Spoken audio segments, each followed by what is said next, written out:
Grandes civilizações.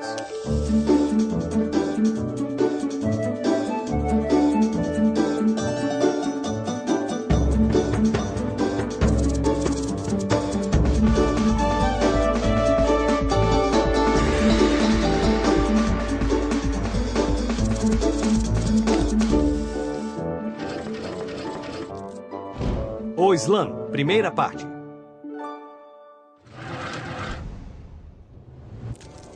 Imagine um deserto. Um enorme deserto, com dunas que se estendem até o horizonte, como as ondas de um oceano gigantesco, mas um oceano de areia. Esse é o deserto árabe. Mas não é de areia em todos os lugares. Aqui e ali você pode encontrar algumas fontes naturais de água chamadas oásis, e as primeiras tribos árabes que se estabeleceram em torno deles. Espalhados por todo o deserto e muito longe uns dos outros, esses povos, que eram pastores e comerciantes, muitas vezes não se davam muito bem. Não discuta. Esse é o Nada meu disso, camelo, esse é meu. meu camelo. Não, é meu. Não, é o meu. Esse é meu. É o meu. Eles lutavam uns contra os outros o tempo todo, até que um dia uma força incrível invisível chegou. Uma força que apareceu entre as areias do deserto, como a água fresca de uma nascente. Essa força era a fé. Uma fé enorme, capaz de mover montanhas. Essa fé estava em uma nova religião chamada Islã. Ela uniu os povos da Arábia por um objetivo comum. E um novo império foi criado. Esse império se tornaria um dos mais ricos, mais complexos e refinados da história da civilização. O profeta Maomé. Por volta do ano 500, Meca era uma das muitas cidades espalhadas pelo deserto. Mas tinha uma característica única. Acreditava-se que toda a grande pedra negra de Meca havia caído do céu. E muitas pessoas de lugares diferentes fizeram peregrinações a Meca a fim de meditar e orar. No ano 570, Maomé nasceu em Meca. Era filho de um comerciante humilde. Como seu pai morreu quando ele era muito jovem, ele foi criado por um tio, trabalhando como comerciante e pastor.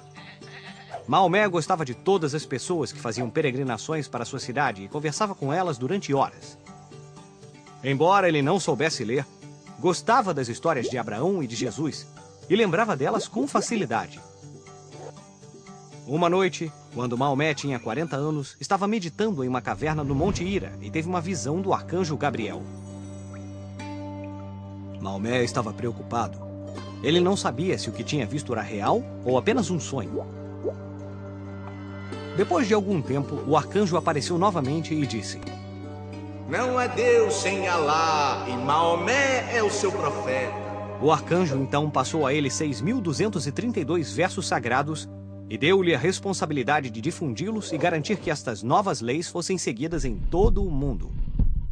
Ao fazer isso, Maomé iria salvar a humanidade do inferno. Foi assim que se tornou o profeta de Alá, o único Deus e Criador de todas as coisas.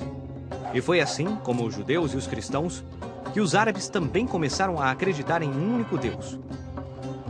Maomé ensinou a grandeza de Deus e rejeitou a adoração de ídolos de pedra. Muitos começaram a seguir seus ensinamentos.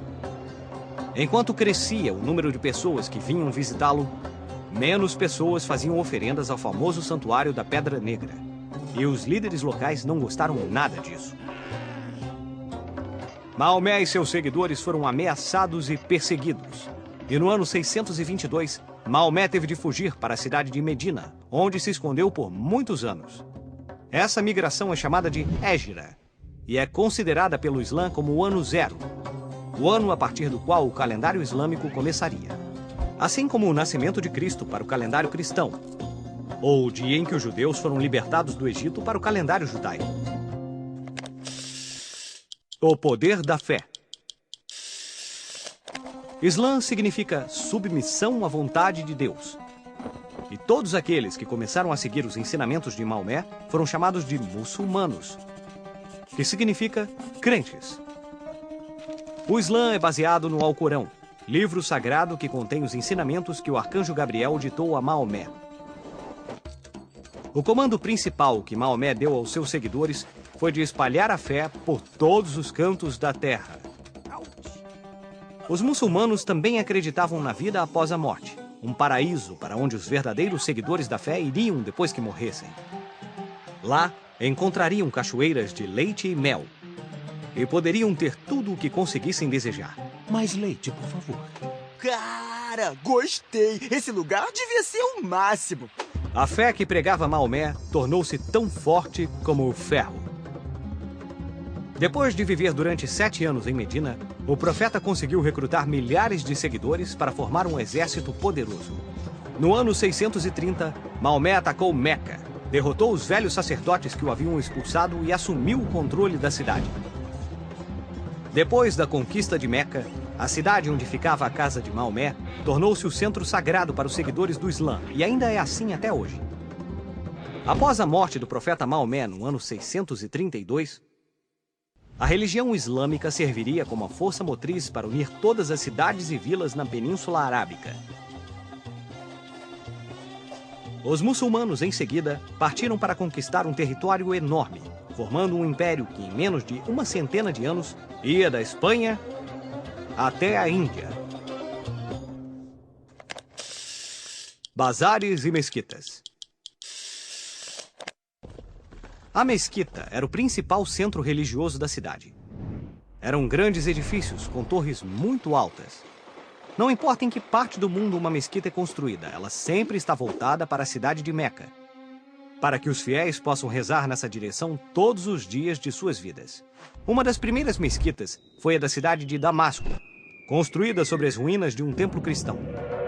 Essa mesquita serviu de modelo para todas as outras. As cidades na Península Arábica foram se organizando em torno da mesquita e do bazar. O bazar era um enorme mercado onde se poderia comprar qualquer coisa, desde frutas e temperos a tapetes muito bonitos. Será que você tem um que combine com meu casaco? O bazar era como uma pequena cidade dentro da cidade. Um local para comprar e vender, cheio de mercadorias surpreendentes, cores e cheiros. Mas não era apenas para comprar e vender. As pessoas se reuniam ali para discutir religião, política e, naturalmente, argumentar sobre os negócios. Todas as ruas da cidade começavam no bazar e iam até a periferia, fazendo com que o bazar fosse o coração de cada cidade. Vamos usar nossa bússola do tempo para ver o que estava acontecendo em outros lugares do mundo nessa mesma época. Vamos dar uma olhadinha mais de perto na expansão do mundo árabe para a Europa. Os exércitos muçulmanos saíam da Península Arábica e iam conquistando terras na África e na Península Ibérica. De lá, eles estavam prestes a conquistar toda a Europa. Os exércitos árabes pareciam invencíveis. A determinação e os soldados bem disciplinados derrotavam todos os povos contra quem lutavam. Mas em 732, houve uma batalha crucial que parou seu avanço na Europa Ocidental. E esta foi a Batalha de Poitiers. Os árabes lutaram contra o exército dos francos durante 6 dias inteiros, sem interrupção. Então, no 7º dia, a situação mudou. O exército muçulmano tinha tropas de cavalaria poderosas, vestidas com armaduras, enquanto as tropas dos francos eram, em sua maioria, soldados de infantaria com espadas, lanças e escudos. Apesar dessa desvantagem, os francos tinham o grande comandante Carlos. Carlos conseguiu colocar alguns membros do seu exército atrás das tropas árabes e finalmente as derrotou. Devido a isso, ganhou o apelido de Carlos Martel, que significa martelo. O neto de Carlos Martel foi nomeado Carlos Magno. Carlos Magno estabeleceu uma aliança estratégica com o Papa que governava o Vaticano e o nomeou protetor da Igreja de Roma.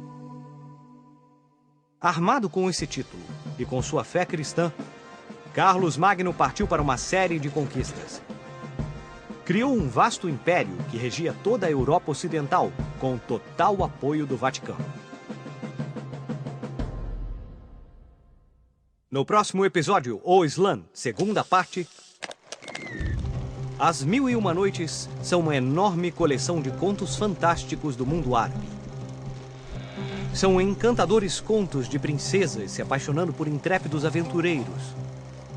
Gênios que são capazes de realizar desejos, tapetes voadores, piratas lendários, fortunas estranhas e conquistas magníficas. São histórias dentro de histórias, dentro de histórias, interligadas entre si como um grande conto, enorme, infinito. Histórias que se passam em uma grande quantidade de países influenciados pelos muçulmanos na época. Arábia, Pérsia, Egito, Índia, até mesmo a China. O quê? Histórias dentro de histórias? Contos sem fim? Mas como é que pode uma coisa dessas?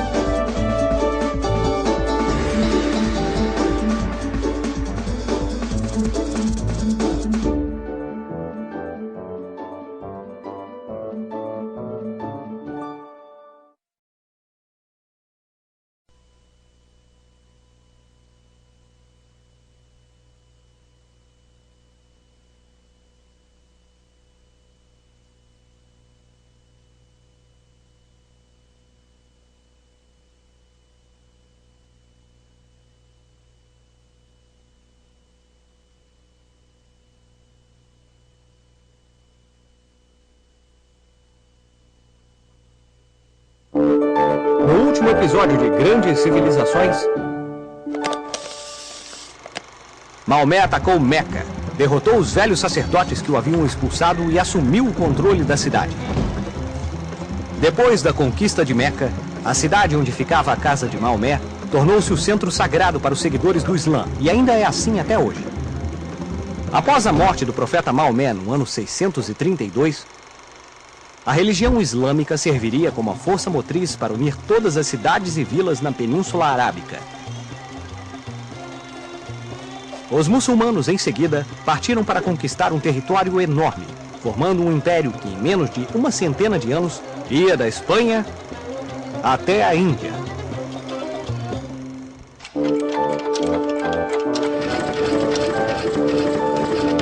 Grandes Civilizações.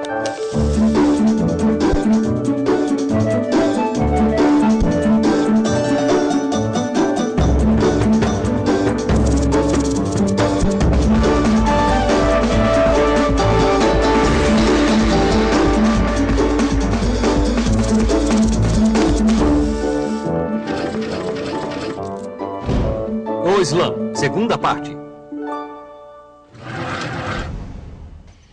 O grande Império Islâmico era governado por califas, palavra que significa sucessor do mensageiro de Deus. Eles eram os herdeiros legítimos do poder do profeta Maomé. Sob seu comando estavam os emires, que eram os governadores de grandes territórios. Mais tarde, eles seriam reinos independentes, governados por lendários sultões do Oriente. As casas desses muçulmanos refletiam suas vidas simples no deserto, sem nenhuma decoração e com muito pouco conforto. Homens e mulheres viviam quase que completamente separados uns dos outros, e um homem podia ter até 4 esposas. Normalmente, as mulheres viviam em uma área separada da casa chamada harém. As lendas falam de sultões muito poderosos que tinham haréns com centenas de mulheres. Quanto maior o harém, maior o poder do sultão. Uma cultura refinada. O Império Islâmico também marcou um período de grande esplendor. Entre os anos 750 e 1258, o Império era governado pelos Abássidas, que eram descendentes diretos do grande profeta Maomé. Eles transferiram a capital do Império de Meca para Bagdá, no Iraque de hoje. Durante esse período, os muçulmanos estavam governando um reino com muitas culturas diferentes entre a Espanha e a Índia. Eles absorveram conhecimentos de cada cultura e aprenderam muitos estilos diferentes de arte e arquitetura. Foram melhorando e expandindo essas ideias, constituindo estilos próprios. Nossa, eles aprenderam muito! É verdade. Por exemplo, arabesco é um estilo de arte feita de milhares e milhares de formas geométricas interligadas e era usado para decorar templos e palácios luxuosos. Os muçulmanos nunca representavam pessoas, porque sua religião não permitia a adoração de imagens. Os espanhóis apreciaram esse estilo arabesco e começaram a imitá-lo em suas próprias igrejas e castelos. Estas duas culturas estabeleceram um intercâmbio de conhecimentos, e ainda hoje existem algumas palavras em espanhol e em português que vêm do árabe. Os números. Muitos anos antes de o Ocidente ter a experiência do renascimento da cultura antiga, os árabes já estavam estudando os filósofos gregos. Inspirados por esses grandes pensadores, eles começaram a estudar o mundo natural e a aprender os princípios da ciência.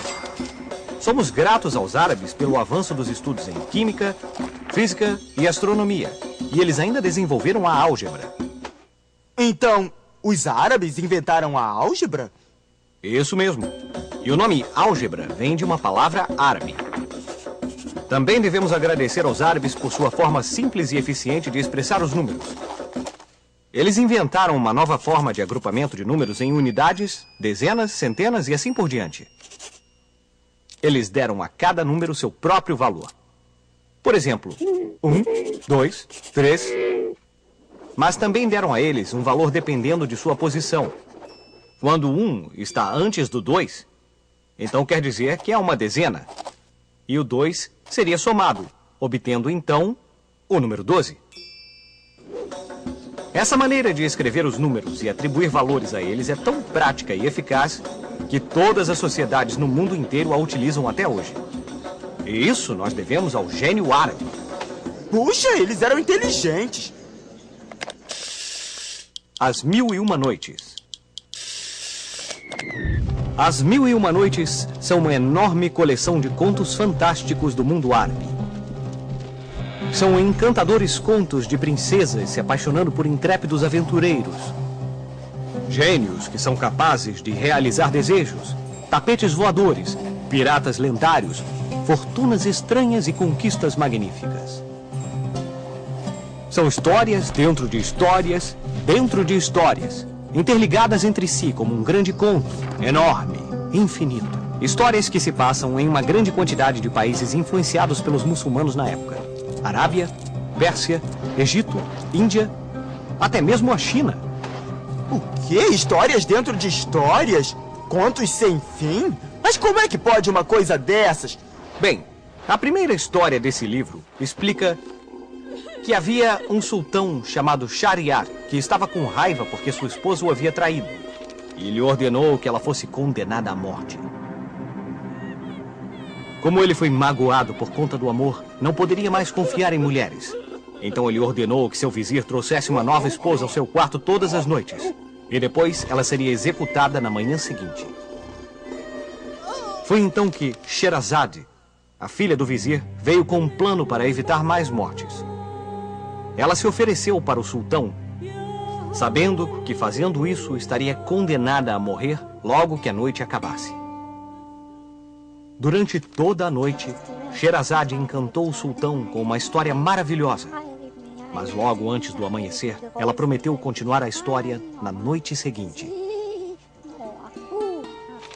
Na noite seguinte, ela ligou a história anterior ao início de outra. E assim, dessa forma, ela conseguiu captar a atenção do sultão por 1001 noites. Nossa! Finalmente, o sultão poupou sua vida e a libertou.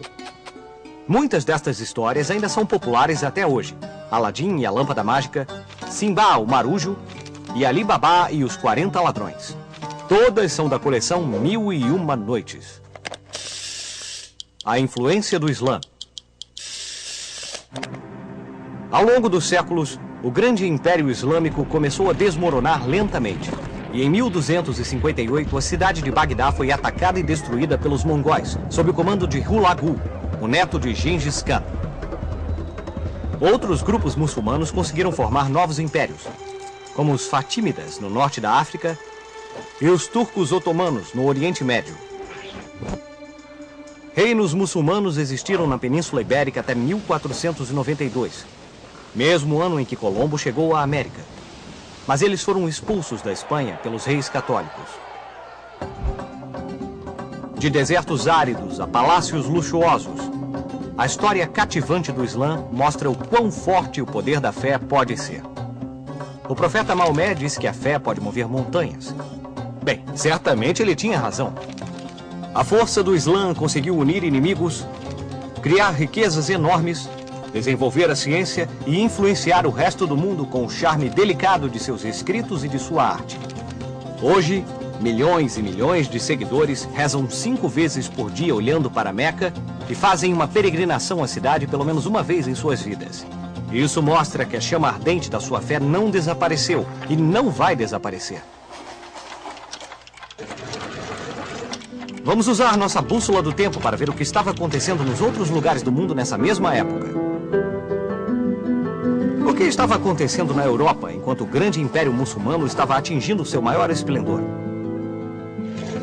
Naquela época, a Europa estava mergulhada em trevas. Trevas? Por acaso alguém apagou as luzes? Não, Pipo. Não era uma escuridão real, mas a escuridão que resulta da falta de luz do conhecimento.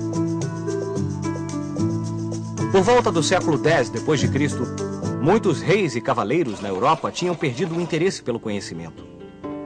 A maioria das pessoas não sabia ler nem escrever, eram muito supersticiosas e cuidavam apenas de suas rigorosas práticas religiosas. Por essa razão, muitas pessoas pensam que a Idade Média foi um período de trevas. Como um porão escuro no qual os humanos permaneceram escondidos e só saíram novamente para a luz em torno do ano 1500, quando renasceram as ideias clássicas que fizeram a antiguidade greco-romana tão brilhante. Em contrapartida, durante a Idade Média, os muçulmanos estavam aprendendo sobre outras culturas e sobre o mundo que os rodeava. Estavam também fazendo avanços na ciência e na criação de belas artes.